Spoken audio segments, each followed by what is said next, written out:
Bismillahirrahmanirrahim. İnsanı ki Allah'dan korkuyon masa nişanalar vardır, beli var. Allah'dan korkuyon bendenin nişanası var. Ne nişana? Hazreti Allama Nazr İbni Muhammed İbni Ahmed Semerkandi rahmetullahi aleyh. Buzurg kişi. Bilerek diyorlar Allah'dan korkuyon bendenin 7 alaması oluyor diyor. 7 nişana. Dakik bunu. 7 tane nişana var bir insanı ki Allah'dan korksa 7 tane alaması oluyor. Eğer şu 7 nişana bir cevanda tapılsa, bir ayalda tapılsa bilsin ki Allah'dan korkuyor şu. Cennete mustahik şu bende. Kaysı. En avval kısa diyor ki diline kontrol etmek.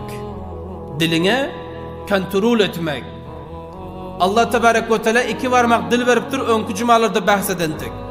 Bunu bilip geplemeklik, bilip bir zada aytmaklık, ana bil Allah'ın korkmaklığının nişanası oluyor.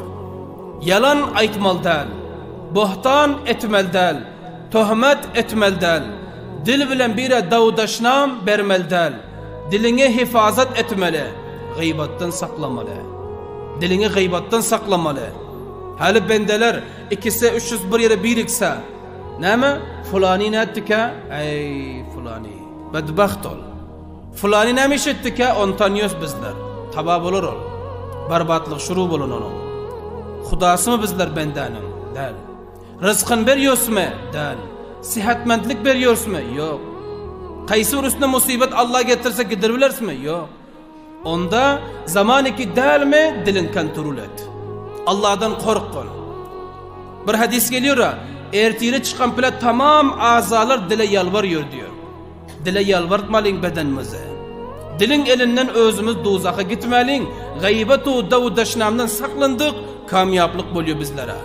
Peygamberimiz aleyhissalatu vesselamın bir hadisi var ya, Resulullah sallallahu aleyhi ve sellem diyor, eğer benim ummatimden diyor 2 zada zamin bosalar diyor özleri, men cennete zamin şoma diyor 2 zada.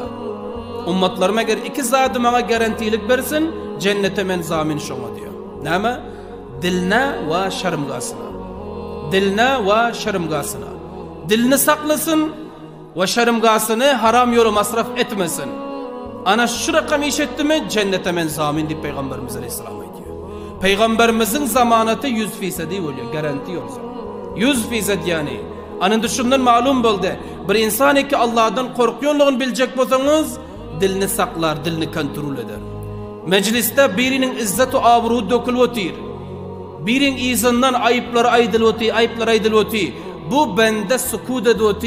Edibilse kaytarar, edip bilmese meydan terk eder. Meclis terk eder. Allah'tan korkuyor şu bende. Tapılıyormuşsun yani bende şu zamanda. Bir meclisen bolsa, gurrunçuluğun bolsa, kızıgan bolsa, birinin üstünden gep çıksa, nobat alacak bolup sakın kalıyoruz. O gepler bolmakla 2 gep sakın yok aytacak, tizrak aytacak. Ana bırakan boldu, Allah'ın korkusu kalpte yok. Allah'tan korkuyorsun bende, dilini yalay masraf etmiyor. Gıybata, davdaşnama masraf etmiyor. Merdimin ayıplarını masraf etmiyor. Merdimin hudasam del, merdimin razıkam del. Malikam del.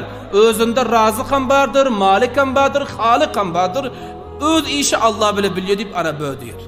Eğer yok gaybatu, aybu, falani, ana bu bende Allah'tan korkmuyor. Allah'tan korkmadı, Allah subhanahu ve teala özünden korkuzar bir an vakat. Şinyamır keselçilik getirsin ki açıl bilmiyor göze. Şinyamır musibet getirsin ki turu bilmiyor yerinden. Şinyamır zaval getirsin ki bilmen galar neden geldi. Allah'tan korkalıyın. Bil bir nişana. برای مشاهده ویدیوهای بیشتر به کانال یوتیوب سخنرانی های علمای ترکمن سر بزنید، مشترک بشید و منتشر کنید، اجر ببرید.